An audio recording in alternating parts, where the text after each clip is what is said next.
CSK அணியில் இடம் பிடித்த அஸ்வின். அப்படியானால் தோனியோட நிலைமை? இந்திய கிரிக்கெட் ரசிகர்களுக்கு சர்ப்ரைஸ் கொடுக்கும் விதமாக தமிழக கிரிக்கெட் வீரர் ரவிச்சந்திரன் அஸ்வின் சென்னை சூப்பர் கிங்ஸ் அணியில் இணைந்திருக்கிறார். கடந்த 3 வருடங்களாக ராஜஸ்தான் ராயல்ஸ் அணியில் விளையாடி வரும் அஸ்வினுக்கு இப்போது சென்னை சூப்பர் கிங்ஸ் அணி நிர்வாகம் மிகப்பெரிய பொறுப்பை கொடுத்து சென்னை அணிக்கு அவரை அழைத்து வந்திருப்பதாக தகவல்கள் கசிந்துள்ளன.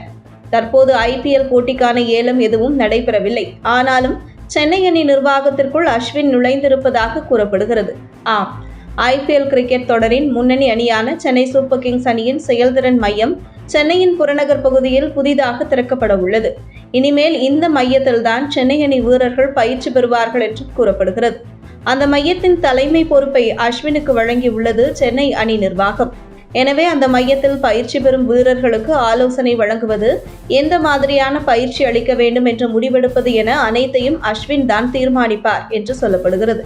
எனவே இந்த மையம் முழுவதுமாக அஸ்வினும் கட்டுப்பாட்டிற்குள் இருக்கும் என்றும் செய்திகள் வெளியாகியுள்ளன. சென்னை அணி நிர்வாகத்தில் முக்கிய பொறுப்பு அஸ்வினுக்கு வழங்கப்பட்டிருப்பதை தொடர்ந்து விரைவில் நடைபெறவிருக்கும் 2025 ஐபிஎல் மெகா ஏலத்தின் போதும் அஸ்வினை சென்னை அணி வாங்கும் என்று கூறப்படுகிறது. இது குறித்து சென்னை அணி நிர்வாகத்தின் தலைமை செயல் அதிகாரி காசி விஸ்வநாதன் கூறுகையில், அடுத்த ஐபிஎல் ஏலத்தில் அஸ்வின் சென்னை அணியில் எடுப்பது எங்கள் கட்டுப்பாட்டில் இல்லை. ஏலம் நடைபெறும் போது அன்றைய நிலவரத்தை பொறுத்தே வீரர்களை தேர்ந்தெடுப்போம். இப்போது அவர் சென்னை அணியின் உயர் செயல்திறன் மையத்தில் முக்கிய பொறுப்பேற்கிறார். அந்த மையத்தின் அனைத்து செயல்பாடுகளும் கட்டுப்பாடுகளும் அவரது வசம் இருக்கும். இதற்காகவே அவரை நாங்கள் நியமித்து உள்ளோம். இந்த முக்கிய பொறுப்பில் பதவியேற்றதன் மூலமாக இப்போது சென்னை சூப்பர் கிங்ஸ் நிறுவனத்தின் ஒரு பகுதியாக அஸ்வின் மாறியிருக்கிறார். அவர் இந்தியா சிமெண்ட்ஸ் அணியான DNCA முதல் டிவிஷன் அணிக்காக விளையாடுவார் என்று கூறியுள்ளார். அஸ்வின் தமிழ்நாடு கிரிக்கெட் அணியில் விளையாட தொடங்கிய காலத்திலிருந்தே இந்தியா சிமெண்ட்ஸ் நிறுவனத்தின் கிரிக்கெட் அணியில் இணைந்து விளையாடி வந்திருக்கிறார்.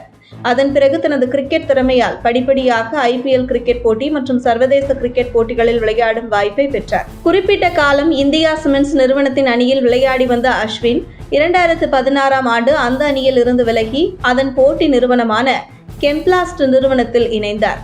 மீண்டும் அடுத்த 2 வருடங்களிலேயே அந்த அணியில் இருந்து விலகி 2018ஆம் ஆண்டு டேக் சொல்யூஷன்ஸ் என்ற நிறுவனத்தில் இணைந்து அந்த நிறுவனத்தின் TNPL அணியான திண்டுக்கல் டிராகன்ஸ் அணியில் இடம்பெற்று விளையாடி வந்தார்.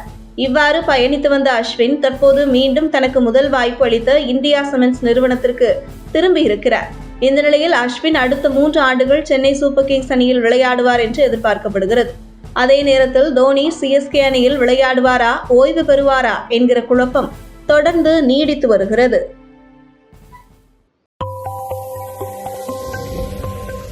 உங்கள் தின சேவல்